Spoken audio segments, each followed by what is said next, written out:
1918 की एक सर्द रात बेल्जियम के युद्ध के मैदान में मस्टर्ड गैस का हमला होता है।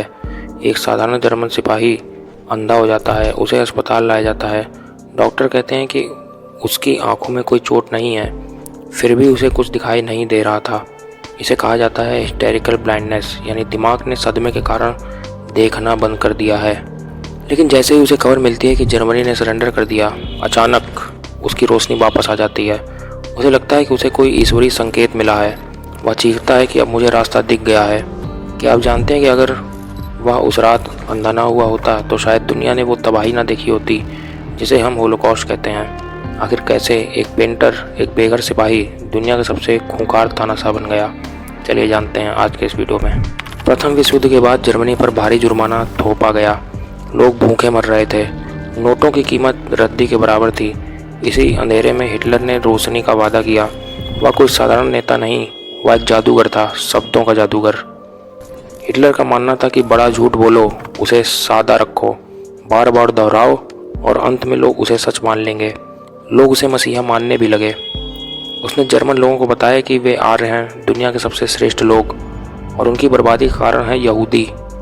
यह नफरत का वो बीज था जो आगे चलकर दुनिया को जलाने वाला था। हिटलर के कुछ मशहूर डायलॉग थे जो भीड़ में आग लगा देते थे। जीतने वाले से कभी नहीं पूछा जाता कि उसने सच बोला था या झूठ। सिर्फ वही जीतता है जिसके पास ताकत होती है। दया तो कमजोरों का गहना है। लेकिन हिटलर हमेशा से ऐसा नहीं था। इस नफरत के पीछे एक गहरे अपमान की कहानी है। 1907 में एक 18 साल का लड़का वियना के एकेडमी ऑफ फाइन आर्ट के दरवाजे पर खड़ा था। उसका सपना था एक महान पेंटर बनना।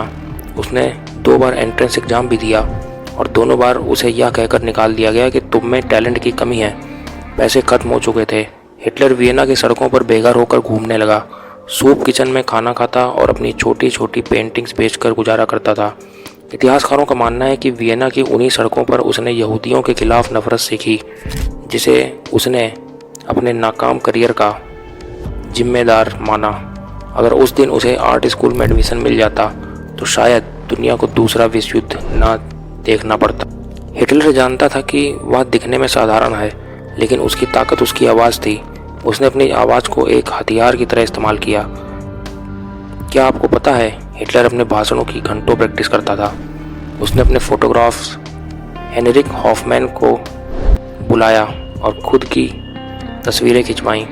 जब वह अलग अलग हाथ के इशारे करता था, वह शीशे के सामने खड़ा होकर चिल्लाता, अपने चेहरे के भावों को कंट्रोल करता और देखता कि कौन सा पोज जनता पर सबसे ज़्यादा असर डालेगा और उसकी वो फोटोग्राफ खिंचवाता। वह अपने रैलियों में जानबूझकर देर से आता था ताकि भीड़ में तनाव बढ़ जाए। वह भाषण की शुरुआत धीमी और दबी हुई आवाज़ से करता और धीरे धीरे अपनी आवाज़ को एक उन्माद तक ले जाता था। यह कोई इत्तेफाक नहीं, बल्कि एक सोची समझी साइकोलॉजी थी।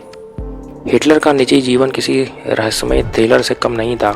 वह एक शाकाहारी इंसान था जो जानवरों से प्रेम करता था, लेकिन इंसानों के लिए उसके दिल में कोई जगह नहीं थी। उसकी सबसे अजीब और दर्दनाक कहानी उसकी अपनी भतीजी गेली रोबल के साथ थी। कहा जाता है कि हिटलर उसके लिए पागल था और उसे कैद करके रखता था। 1931 में गेली ने हिटलर के ही रिवॉल्वर से खुदकुशी कर ली थी। इस घटना ने हिटलर को पूरी तरह से तोड़ दिया था, जिसके बाद उसने कभी भी मांस को हाथ नहीं लगाया। इसके बाद उसकी ज़िंदगी में आई ईवा ब्रॉन। ईवा सालों तक हिटलर की छाया में रही, दुनिया की नज़रों से दूर। हिटलर ने उससे शादी तभी की जब उसे पता था कि अंत करीब है। 1933 में सत्ता हथियाने के बाद हिटलर ने पूरी दुनिया को आग में झोंक दिया। होलोकॉस्ट के जरिए 60 लाख यहूदियों का नरसंहार हुआ, लेकिन कुदरत का नियम है, जो नफरत से खड़ा होता है वो नफरत में ही गिरता है।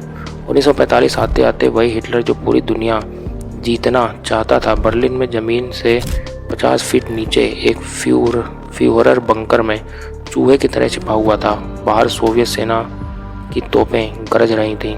30 अप्रैल 1945 दोपहर का वक्त हिटलर ने अपनी नई नवेली पत्नी ईवा ब्रॉन के साथ जहर खाया और खुद को गोली मार ली। उसका आदेश था कि उसकी लाश को जला दिया जाए ताकि कोई उसे देख ना सके।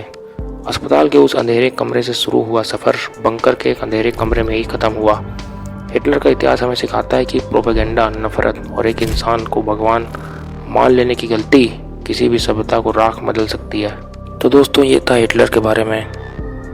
ये आपको वीडियो कैसा लगा कमेंट में ज़रूर बताइएगा। अगर ऐसे इंटरेस्टिंग वीडियो चाहते हैं तो चैनल को लाइक और सब्सक्राइब करिए। मिलते हैं अगले वीडियो में, तब तक के लिए धन्यवाद।